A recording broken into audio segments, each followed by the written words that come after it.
Hey, good morning, everybody. It is the final Friday of January, finally. So it is time to booking forward to all the books that are coming out in February. Got quite a list here today, so I'm going to talk a little fast, try to get through all these. First and foremost, TJ Klune's got a new book coming out, The Bones Beneath My Skin.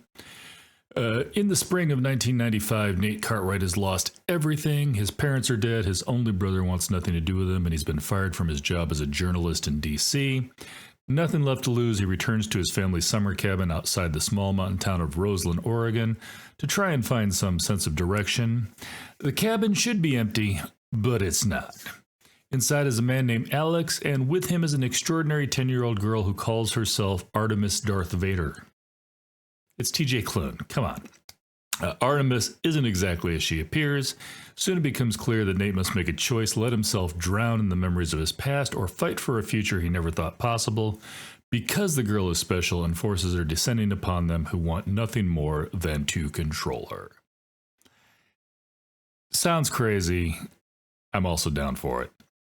Now, the second book's another one of those where it's later in a series, but I wasn't familiar with the series, so this book has made me interested in the series. It's me. What can I say? Anyhow, Dragon of Black Glass by James Rollins, third book in that series. What will they risk to save the world? With the apocalyptic threat of moonfall looming ever closer, Nyx and her allies must venture into the eternally sun-blasted lands to search for an ancient weapon buried untold millennia ago.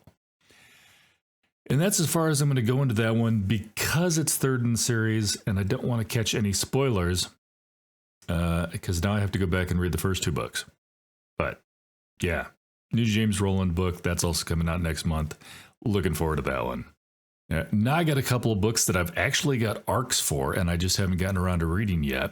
But I got the arcs because the book sounded interesting. First one is Dark Vector by Ward Larson. In the wilds of Siberia, a top-secret Russian fighter goes missing on a test flight. The Russian Air Force begins a search oblivious to their error. They are looking in the wrong spot. The pilot is crash-landed during an attempted defection. The new chief of the CIA clandestine operations, David Slayton, wants desperately to find him, but only one man is in a position to reach Primakov, True Miller, a rookie operator. Slayton plots a rescue deep inside Russia, not realizing that he will have to outfox the one other man who knows the truth. Viktor Dubinin, apologize if I mispronounce any of these, is a general in Russian intelligence. His search for Primakov is deeply personal, and if he doesn't succeed, it will cost him his life. Yeah, I do like some of the military thrillers, espionage, all that good stuff. Going to be checking that one out. I've already got the book. I am just really busy reading right now. Second one's called Smoke in the Water by Lauren D. Esselman. As the smoke from Canadian wildfires choke Detroit, PI Amos Walker is tasked with investigating a fatal hit and run. The victim is Spencer Bennett, a junior law associate with the Waterford Group, and he supposedly had a file of confidential documents on him when he died, but those documents have gone missing, and the firm is dead set on Walker finding them. As Walker digs deeper into the events leading to Bennett's death, all signs are pointing towards the crash being anything but accidental. Summer in Detroit was hot enough before the smoke descended, but as the temperature rises and more bodies crop up in connection to the missing file, Walker will have to track down those documents and unearth why they were worth killing over before it's too late. Definitely going to be checking that one out. Now I got a trio of paperbacks that are coming out. Yes, I know these means they're not brand new books. These are all previously out in hardcover, but I just discovered them, so you're discovering them too. Legion by William Peter Blatty. A young boy found horribly murdered in a mock crucifixion. Is the murderer the elderly woman who witnessed the crime? A neurologist who can no longer bear the pain life inflicts on its victims? A psychiatrist with a macabre sense of humor and a guilty secret? A mysterious patient locked in silent isolation in the psychiatric ward? Lieutenant Kinderman follows a bewildering trail that links all these people, confronting a new enigma at every turn. Even as more murderers surface, with each victim suffering the same dreadful mutilations, Kinderman must confront the creeping suspicion that there's a connection between these crimes and another series of murders that took place more than a decade ago and supposedly ended with the death of the Gemini killer. You know me, I love any of these with a religious little tint to the background. Doesn't matter whether it's sci-fi, fantasy, mystery. I'm going to be checking that one out eventually. Second one, and this one, well, I'll get to that. Exedelic is coming out in paperback by John Evans. When an unconventional offshoot of the U.S. military trains an artificial intelligence in the dark arts that humanity calls black magic, it learns how to hack the fabric of reality itself, it can teleport matter, it can confer immunity to bullets, and it decides that obscure Silicon Valley middle manager Adrian Ross is the primary threat to its existence. Soon Adrian is on the run, wanted by every authority with no idea how or why he could be a threat. His predicament seems hopeless, his future non-existent, but when he investigates the AI and its creators, he discovers his problem are even stranger than they seem and unearths revelations that will propel him on a journey and a love story across worlds, eras, and everything, everywhere, all at once. Okay. Not only have I already started reading that one, but we will be talking to John Evans later in the month. So, come back for that. We're going to check that out. You will definitely hear more about that book. Another trade paperback that's coming out, Ghost Station by S.A. Barnes. An abandoned planet, a hidden past, a deadly danger. Psychologist Dr. Ophelia Bray has dedicated her life to the study and prevention of Eckhart-Reiser syndrome, the most famous case of which resulted in the brutal murders of 29 people. It's personal to her, and when she's assigned to a small exploration crew who recently suffered the tragic death of a colleague, she wants to help. But as they begin to establish residency on an abandoned planet, it becomes clear that the crew is hiding something.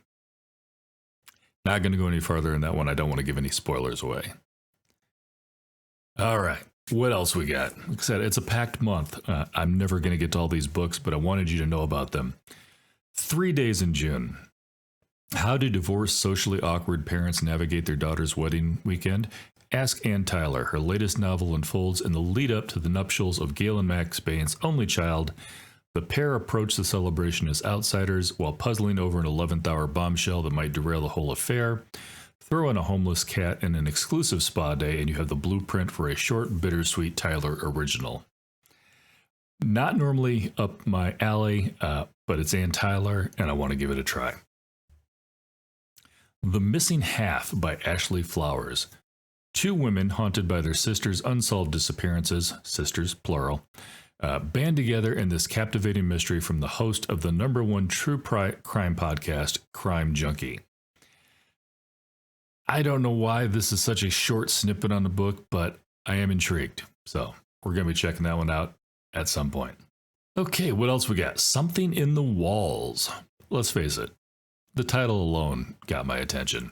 By Daisy Pierce. Unbearably tense, utterly propulsive, and studded with folklore and horror, Something in the Walls is perfect for anyone who loves Midsummer and The Haunting of Hill House. Newly minted child psychologist Mina, it's probably Mina, has little experience in a field where the first people called her experts. She's been unable to get her feet wet. Instead, she aimlessly spends her days stuck in the stifling heat waves sweeping across Britain and anxiously contemplating her upcoming marriage to careful, precise researcher Oscar. The only reprieve from her small, closed world is attending the local bereavement group to mourn her brother's death from years ago. That is, until she meets journalist Sam Hunter at the grief group one day, and he has a proposition for her. Alice Weber is a 13-year-old girl who claims she's been haunted by a witch. Living with her family in the crowded home in the remote village of Bannathel, Alice's symptoms are increasingly disturbing and money is tight. Taking this job will give Mina some experience, Sam will get the scoop of a lifetime, and Alice will get better. Mina is sure of it. I feel like that's a little foreshadowing right there, and I don't think she's going to get better, so we'll see how that goes. Nothing Ever Happens Here by Serafina Novaglass. Nothing ever happens in small towns. When Shelby Dawson survives a harrowing attack that should have left her dead, she tries to move past it for herself and for her family. 15 months later, with the help of her best friend, Mackenzie, she finally feels safe again in the snowy Minnesota town she calls home. But when an anonymous note appears on her windshield bearing the same threats her attacker made, Shelby realizes that her nightmare has only just begun. That's another one I'm not going to read the rest of because I feel like it's going to give me spoilers. I don't want spoilers. All right. This one is one that sounds a little bit over the top, but it's Alan Eskins, and he's earned some, what does Bear call them again? Author points? Got some author points, so I'm willing to try this one out. The Quiet Librarian by Alan Eskins. After the murder of her best friend, a librarian's search for answers leads back to her own dark secrets in this serene and timely novel about a woman transformed by war, family, vengeance, and love. From the author of the beloved bestseller, The Life We Bury, Hannah Babick is a quiet, middle-aged librarian in Minnesota who wants nothing more than to be left alone. But when a detective arrives with the news that her best friend has been murdered, Hannah knows that something evil has come for her, a dark remnant of the past she and her friend had shared. 30 years before, Hannah was someone else, Nura Divjak, a teenager growing up in the mountains of war-torn Bosnia, until Serbian soldiers arrived to slaughter her entire family before her eyes. The events of that day thrust Nura into the war, leading her to join a band of militia fighters, where she became not only a fierce warrior, but a legend, the deadly Night Mora. But a shattering final act forced Nura to flee to the United States with a bounty on her head. Now someone is hunting Hannah, and her friend has paid the price, leaving her 8-year-old grandson in Hannah's care. To protect the child without revealing her secret, Hannah must again become the Night Mora and hope she can find the killer before the past comes for them too. Like I said, sounds totally over the top, but it's an Alan Eskins book, and I'm going to give it a try. And almost last one, and I'll explain that in a second. Close Your Eyes and Count to 10 is also coming out by Lisa Unger. An extreme game of hide-and-seek turns deadly in this riveting new thriller from New York Times bestselling author Lisa Unger. When the real game begins, who will make it to the count of 10? Charismatic daredevil and extreme adventurer Maverick Dillon, wow, what a name, invites you to the ultimate game of hide-and-seek, but as the players gather on Falcao, I don't know if that's a real place, Island, the event quickly spirals into a chilling test of survival. A storm rages as a deadly threat stalks the contestants, turning the challenge into something far more sinister than the social media stunt it was intended to be. Actually, it reminds me of a little bit of another book I read one time, and I apologize, I can't remember the author or the name of the book right now. But anyhow, those are all the ones I'm going to check out. Another one that I'm probably not going to check out, but some of you may find interesting. I do know that the first and what's supposed to be a 3-book set is coming out, and it's the Memoirs of Bill Gates. I forgot to write it down. I think it's called Coded. It's a Bill Gates memoir. Look it up, you'll find it. Anyhow. So that's the books that I'm looking forward to coming out next month. No way I'm going to get to all of them. We all know that. I do have a couple already, so that's going to help out. And then we have 1, possibly 2 author events coming out in February. Set in Stone. We do have the John Evans one. Let me just want to make sure I remember the date correctly for you guys on that one. That is coming up on the 11th. At 7 p.m. Central, so that one is definitely happening. And then either late February or possibly early March or possibly early April. we don't know yet. Also supposed to be having John Scalzi going to join us. We're just trying to get our schedules to match up because life is busy. But yeah, we're getting him in there somewhere. If it happens, like I said, if it does happen in February, we'll have 2 authors next month. Just kind of giving you a heads up that one may be coming at some point. He's got a new book coming out called When the Moon Hits Your Eye. And that's the one we're going to be discussing. I think it actually comes out in March, which is why I didn't mention it. But I do have it. I have cracked it open. So that if that does happen in February, that one's going to be read as well. So those are the big ones there. This Monday also, if anybody's interested, I do have a video dropping. It's basically kind of a quick, easy how-to, for lack of a better term, for those of you who are interested in also doing author events. How do you reach out to an author? What are some of the type of questions to answer? It's like half an hour. It's not super long. And I did have a little bit. I was trying to be quiet. I'm not trying to be quiet this morning. I was trying to be quiet because my wife was sleeping. So the audio, I had to play with the audio to get some of those parts loud enough to hear. So I do apologize for that the audio might jump around a little bit. But yeah, that's dropping on Monday. And as I say in the actual video itself too, if you find yourself having any questions that didn't get answered, either drop them in the comments and I will get to those, or, find my Discord, hang out there. And I'm always willing to help anybody who's looking for a little help. Booktube is, I know this sounds corny, Booktube, although I feel to a great extent, is much more of a family than a competition.